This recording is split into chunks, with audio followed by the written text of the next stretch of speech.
How to fix explorer.exe. Crashing when adjusting brightness and volume in keyboard on Windows 11 build 22533. 1. Save your work, then restart your Windows. 2.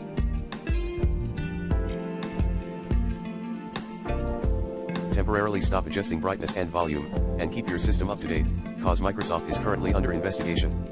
3. Run GitOps package language experience pack remove ops package command in PowerShell as admin.